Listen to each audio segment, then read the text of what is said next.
So things to consider. What do we need to be careful of while we're working? Glass. There was glass last time. There was glass last time. Yeah. So we need to make sure that we've got our Gloves on. gloves on. Yeah. What else? Have you got your boots on already? Yeah. Yeah. Your steel toe caps. Yeah. Yeah. I haven't, unfortunately, but you're much more organised than I am. So yeah. Okay. So I'll make sure I don't do any digging because obviously I haven't got the boots on to make sure it keeps me safe. Yeah. And if we work in teams, then we let each other know where we're going to be. Yeah, so we make sure we know where each other are when we're working. Yeah. So we need gloves. We need tools. With the big rakes in particular as well, just need to be careful where we put the big rakes down, because I know last time, I think it was, I can't remember who it was, but putting the rakes down on the floor, we need to make sure that we lean them up on the side, because there's lots of members, alright love, there's lots of members of the public that come wandering through, obviously, when we're here.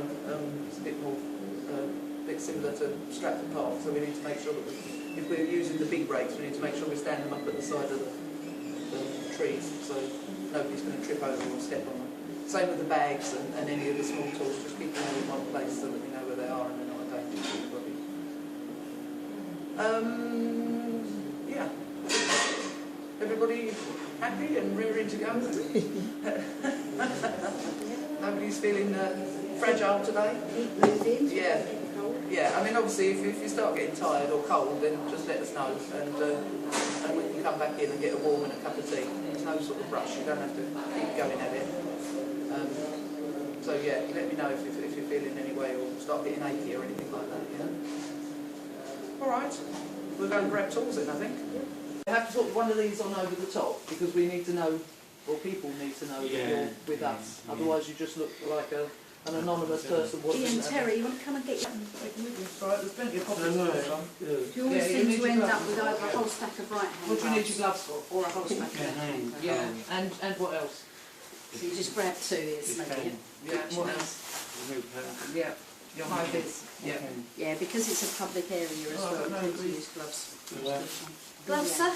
Yeah. You don't normally have to get dressed, what's going on? No, the zip is a bit, I think it's got mud or something around the bottom of the zip and it's sticky. That's alright, put it up however you want it. I'm not going to pull it right up for you, you decide how you want it. Yeah, Have these brilliant. ones as well. What do you wear your steel toe boots for? Do you remember? What do we do that might be dangerous to your toes? Yeah, and what else do we do that might be dangerous to your feet? With the fork. Yeah, if we do any digging. Yeah. Yeah? Yeah. Think about today.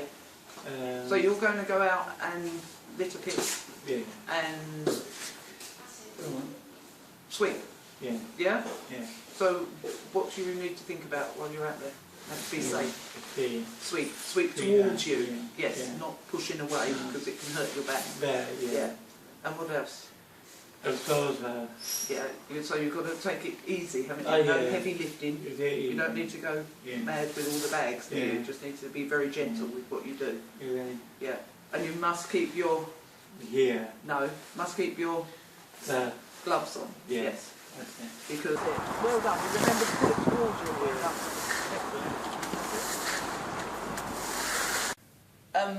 So how do we keep people safe at Parkside?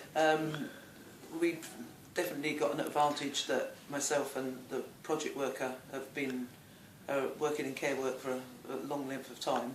Myself 25 odd years and my project worker for 10 to 15 years. So I guess it becomes a bit sort of second nature. You're probably very tuned in to the people that we're supporting. So we're fully aware of when issues might be arising. We employ a three-step process. So if we're aware that someone's feeling struggling on any one particular day, then we will just remind the person of the jobs that they're working on and that they need to focus and concentrate on what they're doing because of the safety issues that might arise if they're not concentrating fully. If that doesn't particularly help, then we will often allocate a staff member to actually work with the person so that they're working alongside and talking and interacting and encouraging and motivating the person so that they can feel reassured and hopefully concentrate on the job that they're completing. Third step doesn't very often happen, but if a person is still showing signs of distress or becoming agitated or is sort of not really concentrating or causing a safety risk, then we will often ask the person to come and work away from the rest of the group, and we will find a job in a quieter area where they can get individual one-to-one support.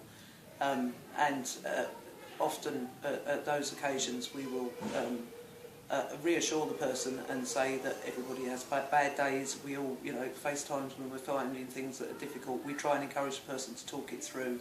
But if at the last resort we will actually say to the person, how about you go home for today and we'll start afresh next week.